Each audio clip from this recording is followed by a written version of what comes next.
Electric Jam Podcast. Greetings and salutations, everyone. Welcome to the Electric Jam Podcast. I'm Christopher, and I'm here with Richard. If you don't know who we are, check out our website in the description of this podcast. It's pretty easy to find. It's electricjam.com. We have guitar reviews, gear testing, tons of info on recording, pretty much anything you would want to know about guitars. Richard, how are you today? I'm very, very cold, and I've got a really bad cough. So if I start coughing my guts up randomly, then I apologize. Because it's one of those coughs where you feel fine, and then all of a sudden you just go, whoa, and you're just in a coughing fit. So I apologize if that happens. Well, welcome to the new year. Yeah, it's not going very well so far. So far, January has been one long Monday for everyone in the Electric Jam team. We've all been sick or bad weather last week. We're sorry we didn't post a podcast. We literally had like a biblical flood in Atlanta, so that's our headquarters, and there's no way we could have recorded anything. So we're sorry about that, but yeah, it's crazy. I know in some of the videos I was like, wow. But you get like actual extreme weather where you are. So, here it gets a bit cold and it rains a lot. But it is very cold at the moment. It's more just the illness, because in the winter it's just everyone's sick all the time. I don't know if it's to do with because we don't have any sun or because I've got small children. But I literally I've been ill for like about a week, but my better half has basically been ill with one cold or another for. She's been sick for like 2 months. The best part of like a month and a half. She goes away and get like 2 days and then straight back to being sick again. So yeah, the joys of feel for her. Yeah. I definitely feel for her. So the last thing that we posted last year was our favorite album picks, and I did mine. And Richard, you were kind of funny because I think pretty much everything that you sent me in our group chat was from 2022. Yeah, but it was a very dry year for me in terms of new music. It was kind of a dry year period. Yeah, there wasn't that much good stuff around. I mean, there was some, but it wasn't, any. Yeah, I didn't really hear any. I mean, there's a few albums that I quite liked, but there was nothing that like 2022 was really good, and 2021 was quite good too. It just wasn't that many that stuck out to me. I really like the new Swans album, but I don't think that's definitely not going to be everyone's cup of tea. The Sugar Horse EP was great. That I really, really, really, really liked that, and that made it on the list as well. Truth or Consequences, New Mexico. It was amazing. Yeah, everything about seriously good. Better Lovers, that was good. That was quite surprisingly, well, not surprisingly good, because it's basically Dillinger Escape Plan Every Time I Die. So it was always going to be good, but that was because sometimes when that happens, you kind of you think you're going to get the best of both bands, but you don't. But Audio Slave was a bit like that for me. I love Soundgarden and I love Rage Against the Machine, and then Audio Slave were a bit like, I thought it'd be better. That's probably I'm saying that. I don't really know what the take is on them, but I was never. They had a couple good songs. Well, the thing is about these kind of super groups and, two bands coming together like this is sometimes it comes off as like a novelty almost, and it comes off like kind of cheesy. But, I mean, this literally sounds like Every Time I Die with Greg.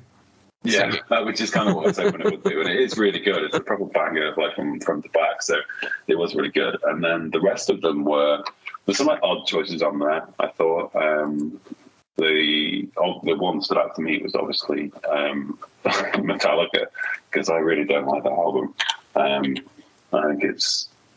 I'd rather spend a week listening to Saint Anger than listen to that track all the way through, that album all the way through. I've tried. So this is the thing. So many times, and I can't. I think I get to maybe midway, and then I just give up.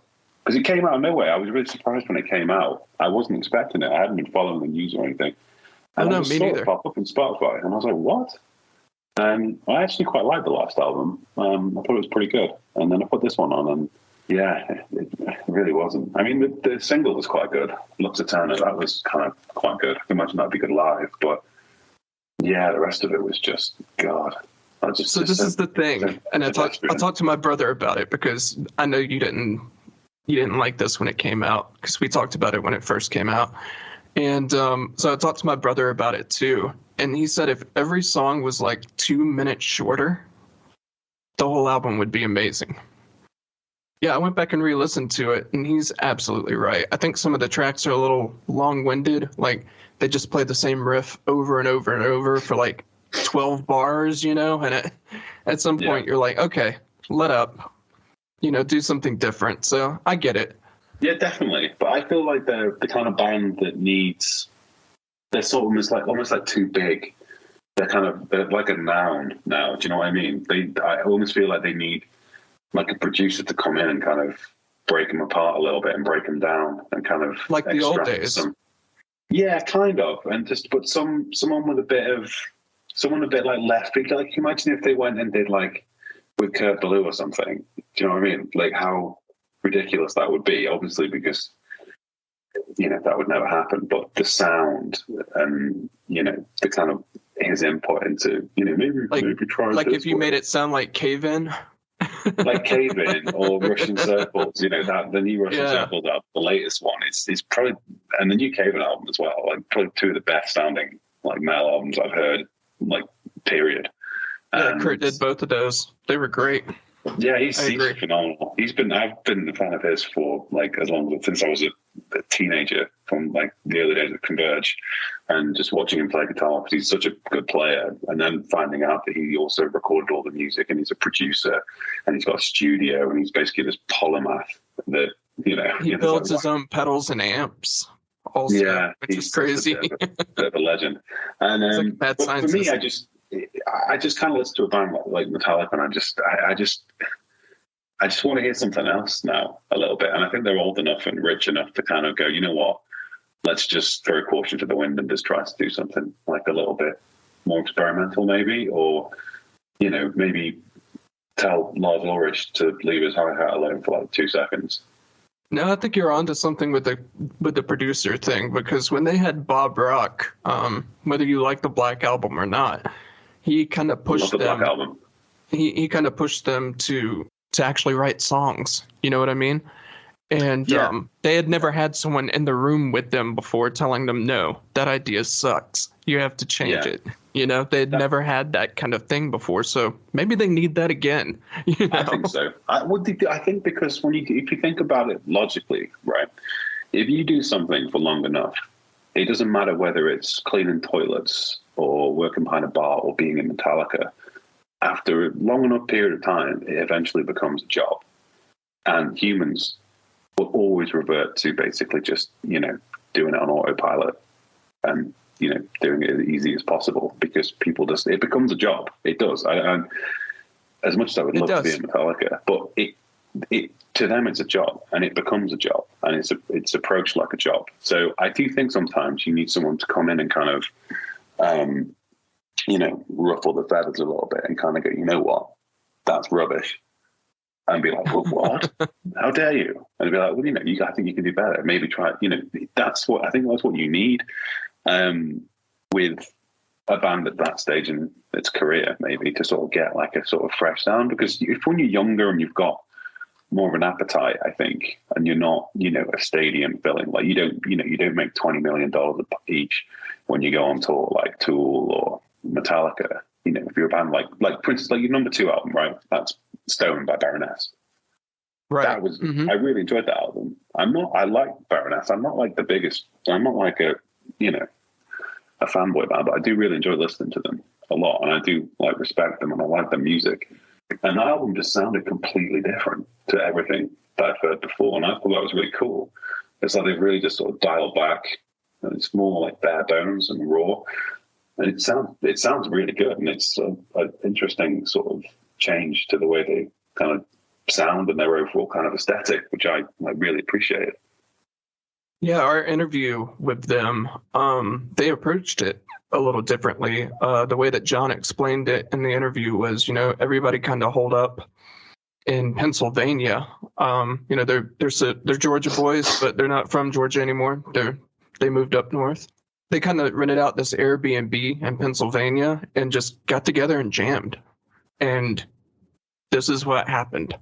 This is what came out. And they kind of had a hand in the production this time also. So yeah, it's way less polished than their other stuff, which but it sounds awesome. I do, yeah, because it's a nice contrast to everything else. Now, everything else now sounds too polished, too overproduced. So when you do hear something with, some actual kind of like organic sort of weight to it, like it sounds real, it stands out. It's like something that sounds like a band.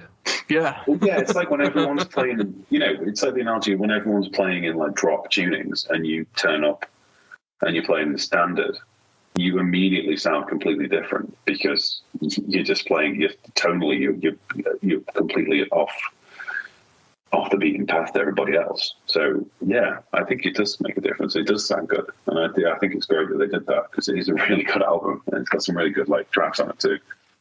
That's what Ben Weinman from the Dillinger Escape Plan said. He was like, I looked around and people like Korn and Papa Roach were popular and they were all like tuning down. They all had either tuned down 6 strings or like Korn was using 7 strings. And Ben said, for Dillinger to stick out, they just stayed in standard tuning. Yeah, I love that was what he thought was going to help them to stick out, just the tune. But yeah, that'll do it. Just that one. Yeah, that'll thing. do it. Yeah. No, they're going to stick out no matter what.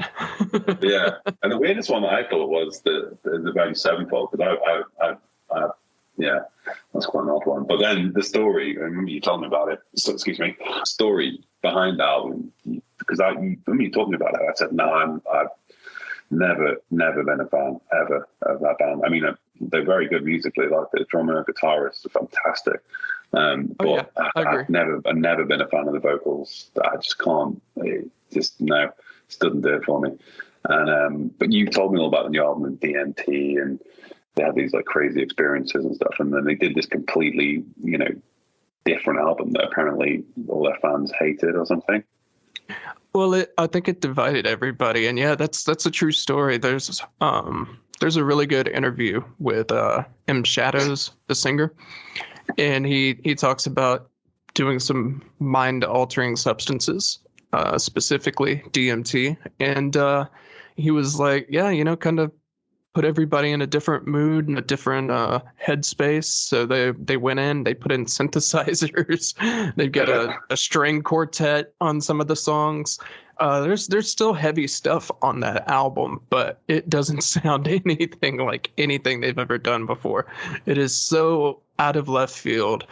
And I think it's probably the most talked about metal album of the entire year. I remember everybody's channel on YouTube was talking about it. It was nuts, Yeah, well, that's what happens. Imagine if Metallica had done something like that. There we go. It would have been huge. Get Metallica a producer and get them on some kind of mind-altering substance, put them out in the woods for a couple of days, and then bring them back in and see what they come up with.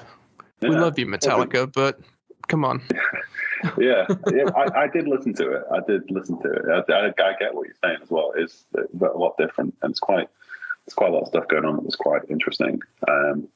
But yeah, it's still thumbs down from me, unfortunately. Yeah, we can't stress enough to everyone. Check out Sugar Horse, Truth or Consequences, New Mexico. That album.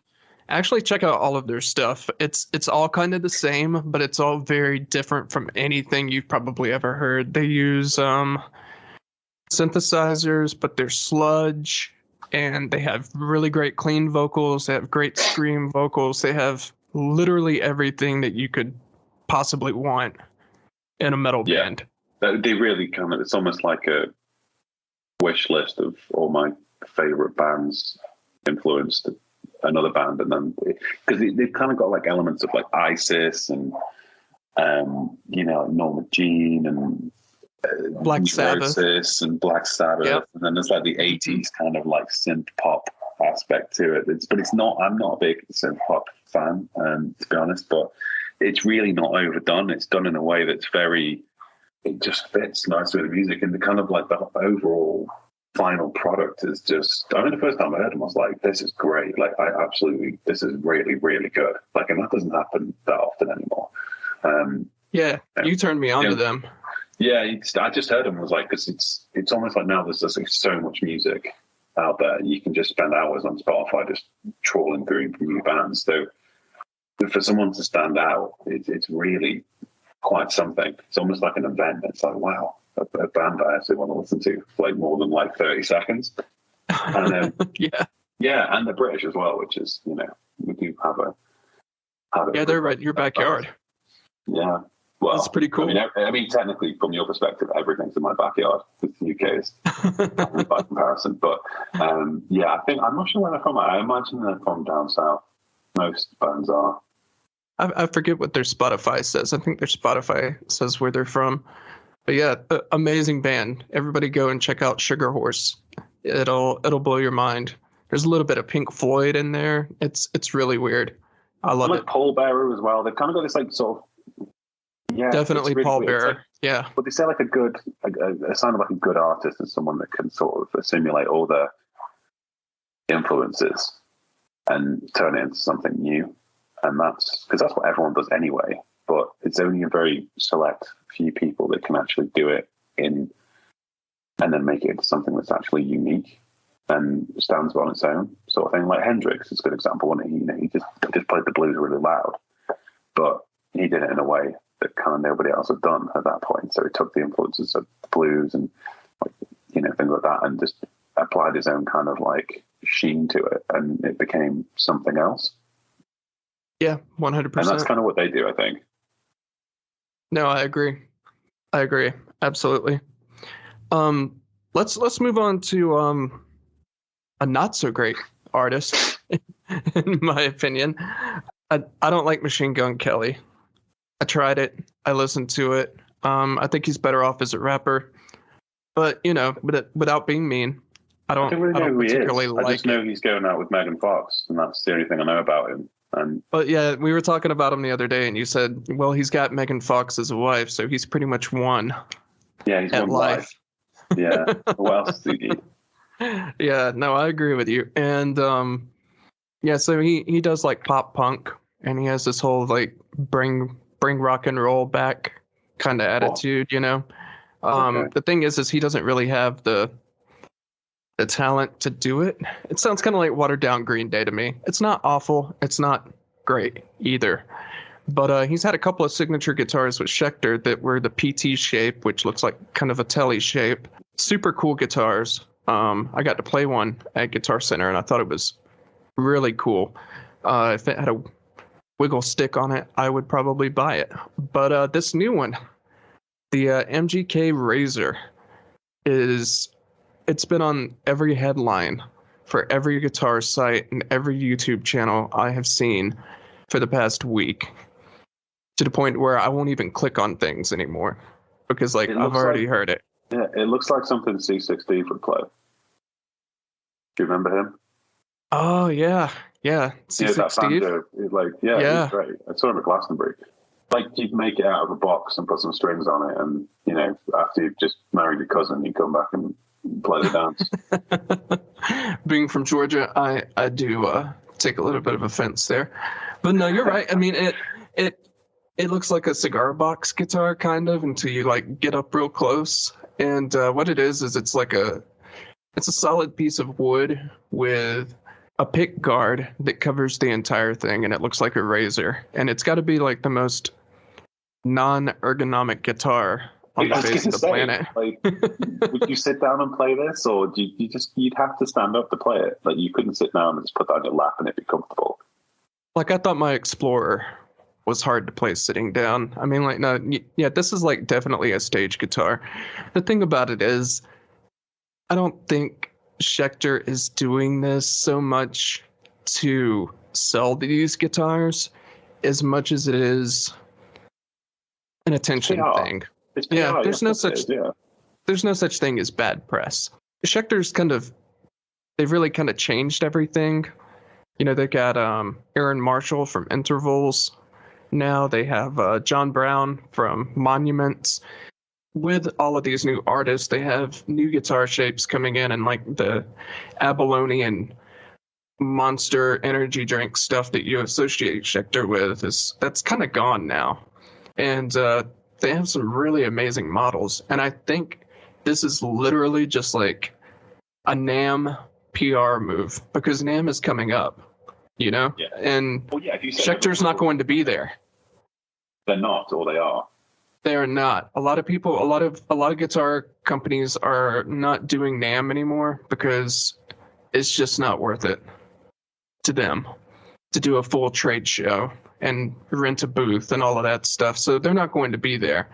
So since they're not going to be there, what a great way to get everyone's attention. You know what I mean? Yeah, I mean, just send one and put it in a box or something so everyone could look at it and marvel at how ugly it is. Well, I mean, the funny thing is it actually has really, really nice specs, except for the body. It has a wing-gain neck. It has locking tuners. It I'm has sure it's a really good. I mean, USA pickup. I mean, yeah, it'll be a great stage guitar, I'm sure, for somebody. Someone's going to buy it and love it. And they're going to listen to us and think that we're just real big bullies, I guess. But, I mean, it's I don't know. ugly. It's a kind of like guitar I'd imagine seeing like the Tin Man play in The Wizard of Oz or something. Just, you know what I mean? It just doesn't look like anything you'd see anyone playing remotely who is associated with rock music. No one in the weird. real world. Yeah, I mean, I'm looking at the back of it now, and I'm almost like saying, like, you know, why didn't they put a keyboard on there as well, just to sort of really, you know, the full Vanilla Ice package. Yeah, they could have done anything. They could have put anything on the back, and it's just like completely nothing on the back, which I thought was weird also. It's a PR move, and anyone who says that it isn't, and, you know, they think that Schecter is being absolutely serious about this, they're not. They absolutely are not. It's a PR move. Interested to see how many they've made, like production models. Yeah, I would say probably like 1,000, because there's some websites that aren't even stocking it, like Sweetwater. Yeah. Sweetwater is not stocking it. They're like, we can get it, I guess. You know, if you absolutely want it, we'll order it, we guess. It's a PR move, isn't it? It's the whole thing with, it's like influencer. I mean, to be honest, I thought Machine Gun Kelly was just some like doink off Instagram or something. I didn't realize he was a musician. I just thought he was just some person that, you know, that lives on the internet and everyone follows for some reason. Yeah, no, he was a rapper first. He's the guy who diss track on Eminem. And Eminem responded to him and kind of ruined his career. So he quit doing the rap thing and started doing the rock thing. Lateral move. Yeah, just a bit. Yeah, I don't know. I mean, the guitar's ugly as hell, and I've never heard his music, so it's kind of hard for me to have an opinion on it, but he's married to Megan Fox, who's obviously doing better than me. So, either way. Yeah, doing better than all of us. Yeah, it looks like quality guitar, but it also, on the flip side, it kind of looks like something you'd buy off Amazon. One of these no-name companies, and that's our main topic today. Our main topic is, are these Amazon guitars any good?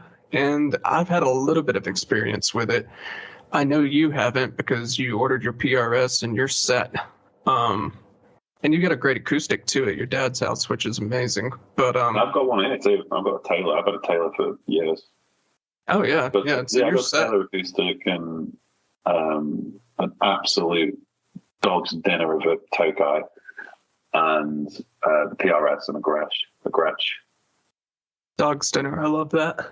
It's awful. It's an absolute banjo. I bought it off some guy on the internet about 5 years ago maybe, and he really did me. He saw me coming, because I was just like, Tokai, and I did I never heard of him, and I did some research, and I was like, oh right, okay, so that's actually pretty good. Yeah, the old Japanese ones. Yeah, are really, really good. Japanese model, but it wasn't. It was made in, like, I don't know, out of Mongolia or somewhere. So it's not a good one. Put it that way. It sounds like it. It never worked, and when it did work, it sounded awful. So yeah, it was terrible. But still, it's still kind of had the sort of Amazon rubbish guitar experience. But the flip side of this isn't the kind of reason why we're talking about today, is because there's lots of people shilling for these companies on like YouTube and, you know, TikTok, because obviously these companies do like influencer sponsorship, and they also have, probably, I'm assuming, quite good affiliate programs where, you know, they do. basically like hawk these guitars to unsuspecting people, thinking they're going to get basically it's as good as a Gibson. It's as good as a Gibson, and then it's only $150, and then it turns up and it's then you're that guy posting on some subreddit on Reddit about if your action's too high because you can stick your fist on the strings. Yeah, so, or the bridge is sitting way up in the air. Yeah.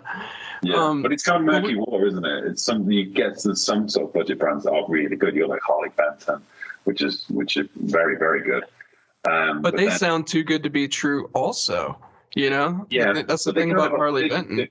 But they've been doing it for a long, long time, right? They've been around for a while, so they're not kind of since the 90s. Yeah. Yeah, they've kind of probably invested quite a lot in the manufacturing and the way they do things. Whereas knowing what I do in the industry that I sort of work in, it's very, very easy to sort of just go to a manufacturer in China and just be like, look, we want a clone of this guitar, and you just do it and for cheap, and they're like, yeah, we'll do it because they don't care.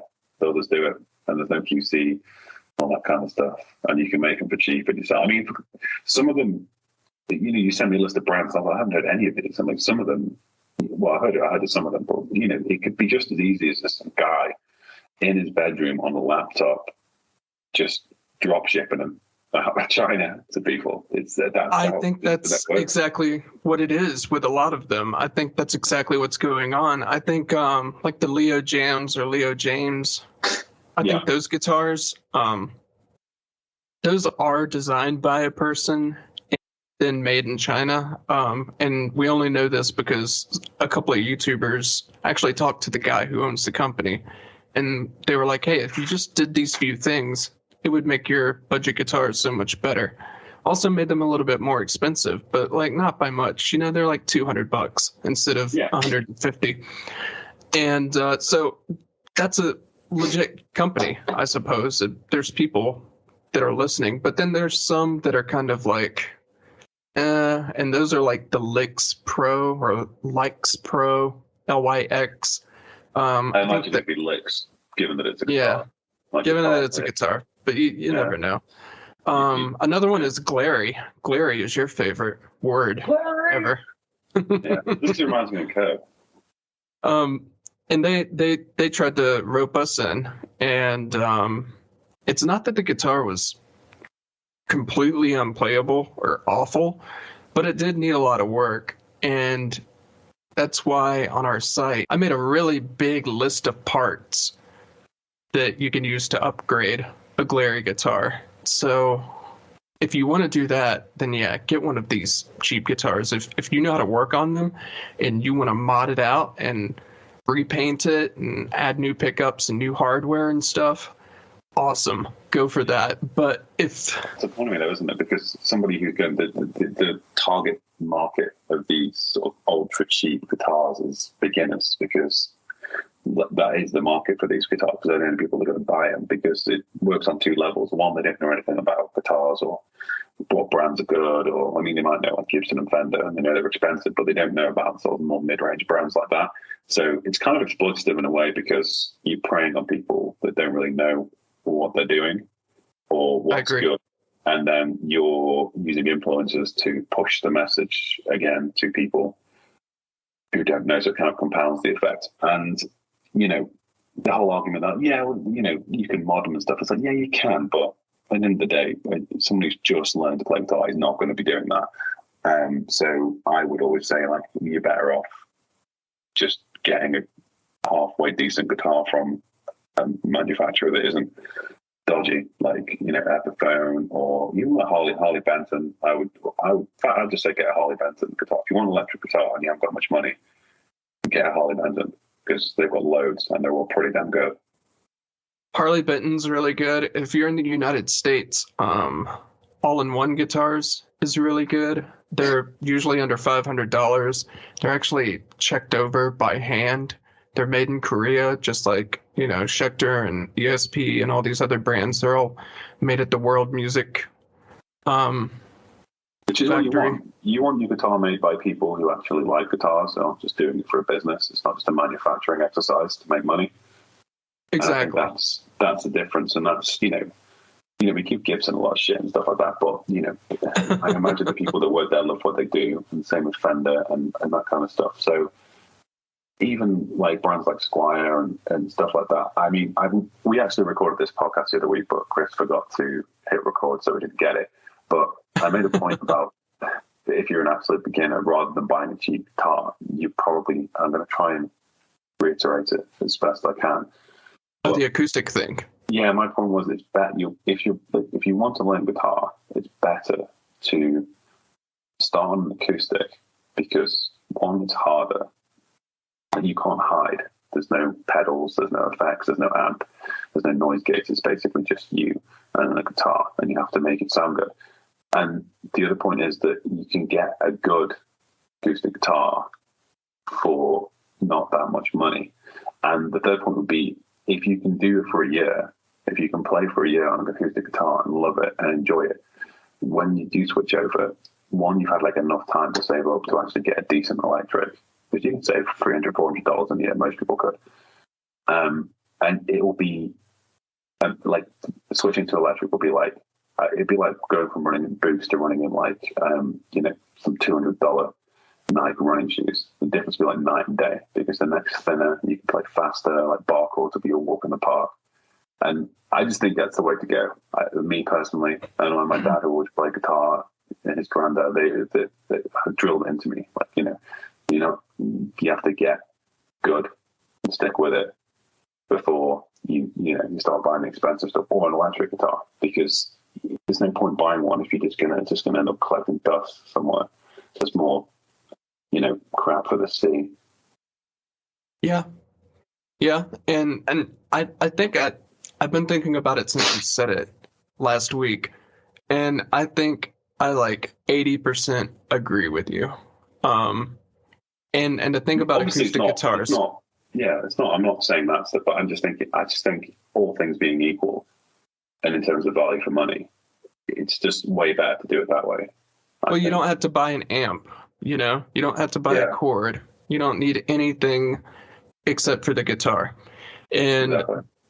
The thing about that kind of price range, like $300, $350 on the used market, will get you an Alvarez or a Fender or an Epiphone. And you know, like a real yeah. brand, you know? And I checked out some of the Amazon acoustic guitars after we talked about this last week. And I checked out some of the Amazon acoustic guitars. Look, no one buy them, okay? Just don't do it. Unless it's from a real brand. Well. Absolutely don't do it. I think I told a bad you. acoustic is arguably worse than a bad electric guitar, because it's everyone's had a bad acoustic and everyone knows someone who's got one. And I remember I basically, when I was at college, I had like a terrible like Yamaha acoustic, and it was awful. It just sounded appalling. It was a really cheap one. And then when I graduated, I got a Taylor as a gift from my dad because I did well. And I remember playing it. I was just like, oh my god. It was just completely different game. Yeah, you can't even begin to explain it. It's weird because, and that's another thing as well. It's like you have to play long enough so you know the difference. Do you know what I mean? Like if you never really played, it's not, there's not going to be anything to notice. You have to know what you're doing. It's like if you can't drive a car, you know, driving a 1.2 liter Nissan Micra, it's going to be as scary as driving like a 4.4 liter M5. Like they're both going to be scary propositions. You're not going to be able to properly understand the difference because you don't have the skill set to do it. Which is another reason why I'd say it's just, I personally think, because I've got two kids and they they're 2 and nearly 5, and if they want to learn guitar, I'll definitely do it that way with them, because I just think it's harder way in. It's harder to do it, harder to play an acoustic. So it kind of gets rid of the time wasters. Like if it's not for you, it's not for you, sort of thing. Well, another thing too about the Amazon guitars is you really can't try them. Beforehand. You can't go to Guitar Center and try out a Glary or a Leo James or a Leo Jams or an Eart or Ert, or why do they all have complicated names? But you can't go into Guitar Center and try one of those out. And that's something that I tell every new player, every new student I've ever had. I'm like, look, go to the guitar store and just hold some of them in your hand and get a feel for the neck, because my hands are different from yours and your hands are different from someone else. That's why there's so many different types of neck shapes and so many different types of scale lengths. I have these gigantic hands, so I don't mind like a 59 Les Paul, whereas someone with smaller fingers would hate it.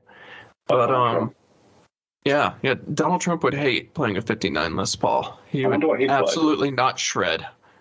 I wonder what he play. I wonder what kind of guitar he play. I think I could see him with a Strat, to be fair. He's a bit old school, isn't he? I don't know. I'm thinking more of like an Ibanez Micro. You know, the little miniature guys? But that'd be admitting, he wouldn't admit it, would he? He'd probably go for one with the widest neck he possibly got. I feel like... Yeah, he'd play a baritone. Hands for it. Yeah, he'd play a 9-string with a 28-inch scale just to be like, man, I could do this. Yeah, absolutely. But in America, it's easy. But yeah, so I mean, that's advice that I always give, and you can't do that with these Amazon guitars. There's no way. So like, what if you order it and you get it and you find out that it gives your hand cramps? You know, even if you're experienced. Yeah, you get an allergic reaction from it or something. I mean, Amazon's, it's just a weird thing with Amazon. True. Because it's, well, I did this a few years ago. I bought my dad like a gift, like a hamper, like a food hamper. I will never do it again. But I bought him a food hamper for Amazon. And it had like, pate in and stuff in it. It looked quite nice. I had good reviews, but he ate it and he got food poisoning. So I was just like, oh, sorry. Oh, no, really? I had food poisoning, yeah. The biggest eating festival of the year, and he was too sick to eat any food because I poisoned him with some gross pate from Amazon. So, but Amazon's convenient and you never learn because you're just like, oh, and especially where I live basically in the middle of nowhere. So there's no shops. So it's kind of hard. You have to get a lot of stuff online from Amazon and stuff. And it's very tricky because, like you say, with big things, big purchases, particularly things like guitars that are tactile, equipment that require, nuance when you use them. It's all about how they feel and how they play. It is very, very hard because there's no guitar shops where I live. Like there isn't. I think the nearest one's about an hour and a half away. Well, it's also about the materials, though. Like this Glary that I have sitting next to me here in the studio, it weighs like 5.5 pounds. So I have no idea what kind of wood it's made out of. I know it's not plywood because I took a screwdriver and kind of dug into it. So it says basswood on a spec sheet. It might be basswood, but it's probably a really low quality because it's super soft. And the last thing that you want a guitar to be made out of is super soft wood. Like if you could take your fingernail and put an indent in the wood, that's not a good sign. And it's the same thing with. Well, I mean, it's the same thing with the stainless steel frets, and some of them are saying that they have this exotic wood, and there's like no proof for that. Where a major brand like PRS, they have a tour online on YouTube that shows you every step of making the guitar, where they get the wood from, both in Indonesia and in America. Schecter has a tour. Fender, you can see how they make guitars, and you can tell that they're using good wood and they're using good components. But this is an interesting point. This is. And it's kind of a segue, but it sort of makes sense. Like there's this huge thing going on with Google at the moment, and it's all about like trustworthiness and authoritativeness and how it affects like websites and stuff like that. And I promise you, this does have something to do with what you just said. But effectively, it's becoming increasingly difficult to assess the credentials of people online, companies or websites or whatever, because there's so many, and it's impossible to ascertain if they're actually are these legit? I don't know. And it hadn't got to a point where they had to basically address this algorithmically to basically penalize and get rid of any sites that they deemed weren't proving themselves to be a proper business. And it's called EAT. So it's expertise, authoritativeness, and trustworthiness, right? So what you've just said there is the difference. That's like EAT in the real world. So it's like we're PRS. These are the woods we use. This is our factory. This is the places we source them from. It's kind of like, it's reassuring to the consumer, and it sort of adds that they actually have the credentials to do what they're doing and charge what they're charging. Whereas if it's just some, shady company in China that's drop shipping them through Amazon, or not even that, I imagine most of the time it's a factory and there's just someone just sets up a site, a little e-commerce site, and just drop ships them through the factory and makes, $40 or $10, $20 on the guitar. Oh yeah. And I think that's the case on Amazon. It's just an SEO, but then even now with Google getting stricter with stuff like that, it doesn't get around the fact that you can go onto YouTube and find anybody and give them some money and they'll say anything. So, it's kind of a hard place to be in now as a consumer, because if you don't have the knowledge or the experience, and also people have such a sort of attention span, so it's very difficult for people to sort of actually look into something in depth. They just want someone to tell them what to buy. And then when 80% of the people who watch online are influencers who are being paid to tell you things, it's a bad place to be in, I think. Yeah, I think that's really bad advertising, because before Glary sent us the instrument, I looked up a few reviews, and it was like, I hate to use this word, it was glaringly positive reviews. Ooh. And expert punning there.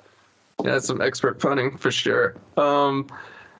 And they all had really great reviews. It was like, this guitar is amazing. And it was only 68 cents, Define amazing. This is what I mean. This is just, like I said before, it's like shilling for money. It's that's how it works. Exactly. They probably didn't even write the article. If it was a written article, it's just a guest post, and they just get paid to post 100%. So that's why if you go to our YouTube page, Electric Jam, where you may be listening to this podcast, there's no video for the Glary guitar, but there's going to be, because I'm going to take it completely apart. I have locking tuners for it. I have a real Fender bridge. I'm basically going to gut the entire thing and make it look like David Gilmour's #1 Stratocaster, the Black Strat.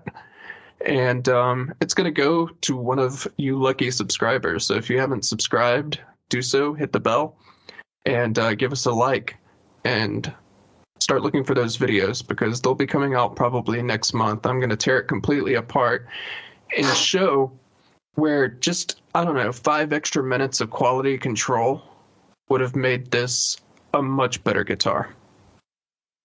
Yeah, that'd be interesting. But yeah, I agree with you. It's like you're saying with Google with the EAT thing. It's hard in the guitar world. It's about quality and trustworthiness, and that's the key. And I think these sort of fly-by-night brands that are sort of trying to shift, cheap guitars or cheap gear or cheap pedals or clone pedal. I mean, you get it everywhere. You get it in the vape market and stuff. You get it with phones, you get it with vapes, you get it with guitars. It's everywhere, and it's the kind of, everyone gets burned once, but then they don't do it again. But it's like it's like eating in a restaurant in Disneyland. It's going to be bad, and they know it's bad, but they don't care, because they also know you got to eat. So it's like a captive audience, isn't it? They know you're going to eat at some point. So it's just about where you fall when you get too hungry. So which mediocre, overpriced crap restaurant do you eat in? And then chalk it up to basically you didn't have any other options and you forgot to bring a packed lunch. So that's basically it. And that's kind of like it is with these cheap guitars. You buy it once and then you literally would never buy one again. Yeah, you would never do it under your usual circumstances. It's kind of like Burger King in the airport. There's a Burger King in every airport in the United States. And trust me, I have toured this entire country. I've been all over it. Every airport has a Burger King. I would never eat Burger King, but I'm being held captive by the airport, so I have to. Why is it Burger King? Why is it not McDonald's? Is there some kind of they paid for privileged access to? I think so. Because there's always a bar, especially here in the Atlanta airport. It's one of the largest airports in the world. And you would think that there would be more, but no, there's a Burger King, there's a Chick-fil-A, and there's a bar. And it seems like that's every single terminal. And then you fly into Savannah In Savannah, the first thing you see is a Burger King. South Carolina, LAX. There's a Burger King at LAX. Yeah, I've been I to don't know. LAX. Yeah, I didn't know the Burger King there. I don't tend to eat in airports, so. But yeah, I have been to LAX, but I don't remember seeing a Burger King there. There probably was, but that place is huge. But yeah, that's the thing about these Amazon guitars is the YouTube audience is kind of held captive by these people that they trust, because maybe they have bought something that this YouTuber said was great and it turned out to actually be great. And then, they get $500 to start talking about the Leo Jams guitars.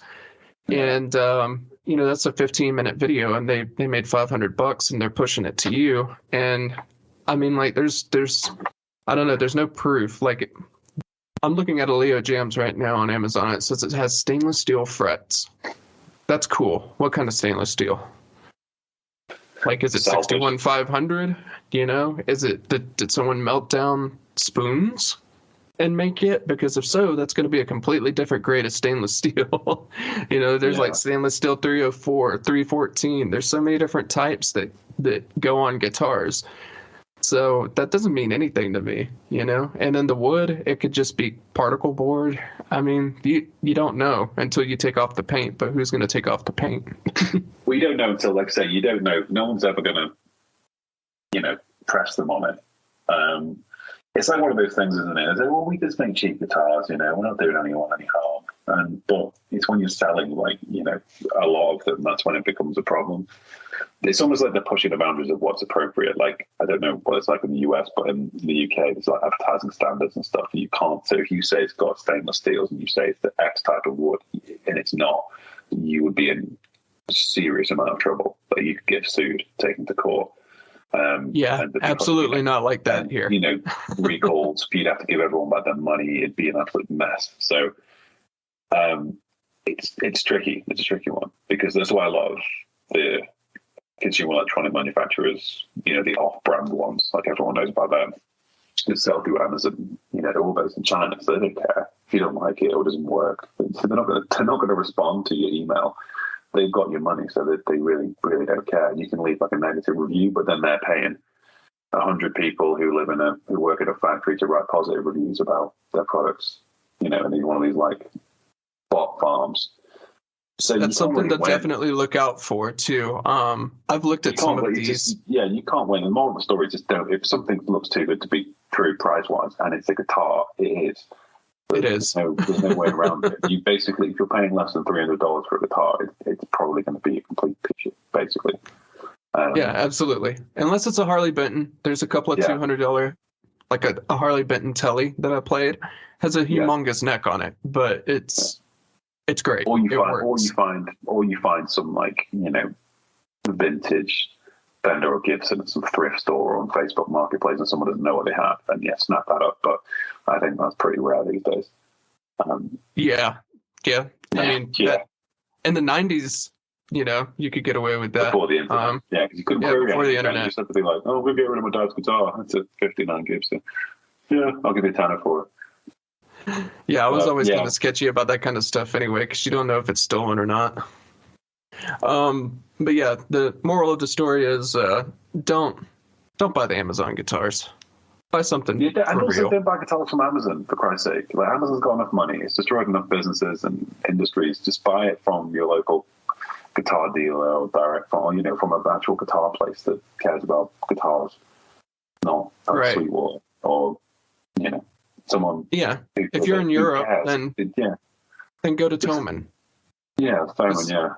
Because they care. I think Amazon's kind of just encroaching on everything now, and it's to the detriment of every industry it's ever been part of, because you can't trust anything on there. It doesn't seem to vet any of its sellers. It doesn't really care about anything other than the bottom line. So, absolutely not. That's what you want the future to be like. Then, great. But if you actually want to, help businesses to actually care about what they do, you should be taking a business to actual guitar retailers and specialists, because they're the ones at the end of the day that are doing all the hard work, and it's what they do. So you go to them as experts and not to just some random portal on Amazon. So Yeah, because you can sell my view. anything on Amazon. You can sell Literally, absolutely and anything. there's no betting at all. You can literally sell whatever you want on there. I mean, I think they have, obviously there is some betting, but it's nowhere near as strenuous as it should be. I don't even know about that because, I mean, like, I had a friend that bought a laptop, and the laptop was like $250 on sale. It was originally like $699 or something. He thought he had a good deal. Dude, it's like running Windows 98 or something, you know? Refurbished? No, it's supposedly brand new. I'll send you the link when we're done. I'll text it to you. It's funny. Nice. Someone's had their pants pulled down by Amazon here. I mean, it happens all the time, but like I say, you don't get to be the biggest company in the world, one of the richest men in the world by being a nice guy. You just kind of get on with it and just hoard as much cash as you can. Yeah, rich people usually aren't known for being the nicest people. You're absolutely right, especially billionaires. Yeah. I don't know. What are you going to do? Anyway, so what's next week? You can give us a little preview of what's on next week. Yeah, so next week I will post the news and trends, but I think we need to attack the Tonewood debate because we've been talking about it. We've kind of hinted at it here and there, and I think we should talk about it in a nuanced way because it seems like it's so divisive online. Either people say Tonewood is absolute BS, or they say, no, it's 100% going to affect everything about the guitar. And I think that the answer is actually somewhere in the middle.